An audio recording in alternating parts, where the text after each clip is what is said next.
Hello viewers and welcome to a new STM32 World tutorial video. In this video I am going to talk about something ST called readout protection in some detail, but before I start talking about that, let me explain to you why. As regular viewers of this channel will know, I am the webmaster of STM32 World wiki, and I essentially didn't start this website to be popular or anything, but I don't have a particularly good memory, so I use this website as my personal notepad. Whenever I learn something about STM32, I will write a page about it, and that ultimately led to the creation of this tutorial video series. But it just was a place to put my notes in. But when you're running a site like STM32 World, you have access to Google's indexing data, and one of the things I noticed was that this page started under my growing content. So the STM32 Readout Protection page is getting more and more popular. Now, that means that people are actually searching for this, and it shows up in the search results. So let's look at the page itself, which is linked over here, STM32 Readout Protection, and it explains how readout protection is working. So what I'll do in this video, I'll first explain it briefly, and then I'll actually demonstrate it afterwards. Let's get rid of that one for now. So readout protection, all STM32s, as far as I know, all STM32s have readout protection, because I think it's an ARM feature actually. And some of them have some extra, they call it proprietary readout protection, where you can sort of individually protect some sectors and not the others, but all have the basic 3 levels of readout protection. Level 0 is the default, no readout protection. That means you can hook up an ST-Link and you can read out whatever's inside the chip. Level 1 readout protection basically prevents access. You cannot read, you cannot erase, you cannot program the flash in the chip, but it can still run. Now, the interesting thing about level 1 is that it is reversible. Level 2 is the same essentially, but it disables all debug access to the device, and it cannot be reversed. This is illustrated down in this diagram here. If you are on level 0, you can switch to level 1, you can switch back to level 0. If you are at level 1 or level 0, you can switch to level 2, but there is no way back from that. When either level 1 or level 2 is enabled, you cannot read, write, or erase any of the main flash, but you can see here the option bytes. You can still program the option bytes if you are level 1. That means you can switch back to level 0. But it can still boot from the flash memory, and it can still run from the flash memory. So let me demonstrate this. So let's go over here. I just picked a random project from an earlier video, FreeRTOS 1. So I have the program here, and let me just flash that program into the STM32. Let me show you the device, and you can see it is flashing, amongst other things, it is flashing the LED.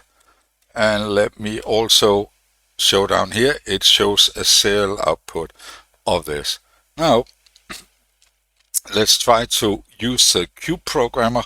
That's the easiest way to connect to using ST-Link. I'll connect to the device. Notice that, let me move that over there. Notice that when I connect, the LED will stop flashing because it will no longer be running. So I connect, the LED stops, I can read the memory used for the, so I could actually write this firmware to a file. I could use that file to flash another device, which will enable me to essentially copy this device, whatever it is.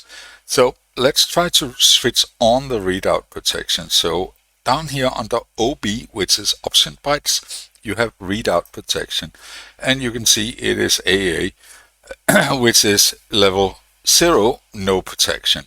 Level B is read protection, and level 2 is the one that cannot be reversed.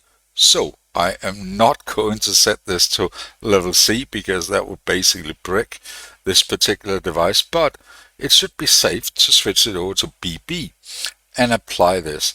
Now the first option bytes successfully programmed.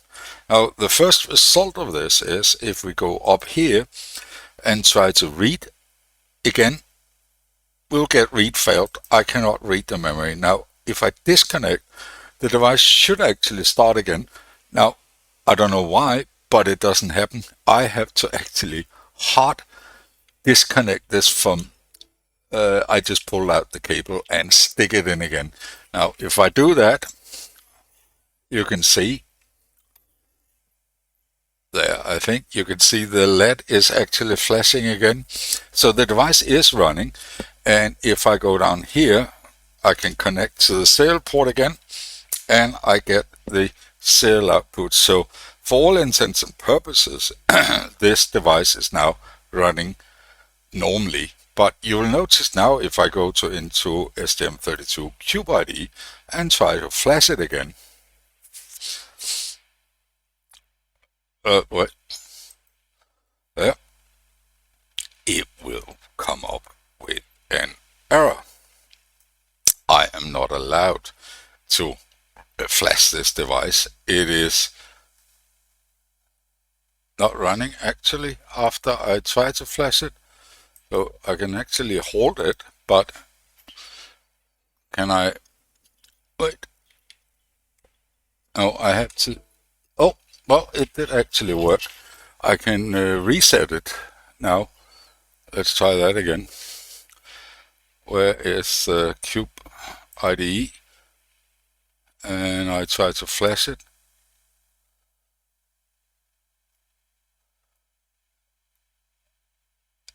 It will stop, it will fail, but I think I can reset it.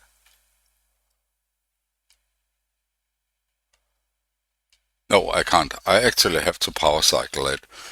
Okay, 1 second. There. And there you go. We are back. And it is running again. So apart from some weirdness when you try to connect the debugger, it's still running. I just can't read the information in there, the firmware. So it is essentially, it will be very, very hard to duplicate it. Now, those of you who pay any attention will notice that, well, if it's reversible, I said it was reversible, it is not a very good protection, is it? Well, it is, because if we go in here and we connect the STM32 Cube programmer, well, we are not allowed to read the data, but we can still set the option bytes. So right now the option byte is BB, which is level 1.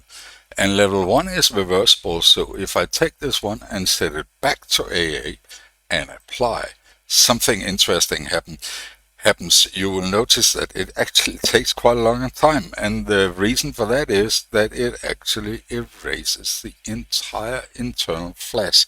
So this device now becomes like it had never been used before. There it was, option bytes successfully programmed.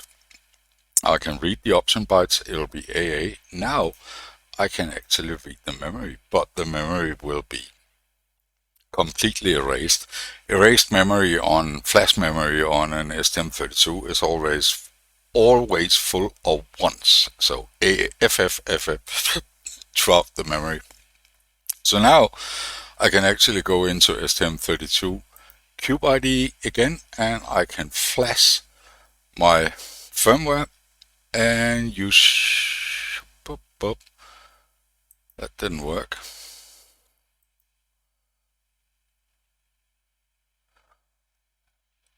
did I leave the... Okay, it won't work because I didn't disconnect in here. You can't have two programs connected to the ST-Link device at the same time. So there you go. Now it flashed and you will see the blink is back. And now it will work completely normal. If I go in here and I connect, I can read the memory again. So that was a quick talk about STM's readout protection, and it was all caused by the fact that I saw this page getting more and more traffic. So the only way that can happen is if people actually search for it, something that matches this page, and well, that's it. So everything I said in this video has been or is explained on this page. So if you want more information about it, please go and read this page on the STM32 World Wiki. As usual, if you feel that you learned anything from this video, please do like and subscribe down below. If you don't like this video, I would really appreciate a comment on why you don't like it, because it's the only way I can get better at making these videos.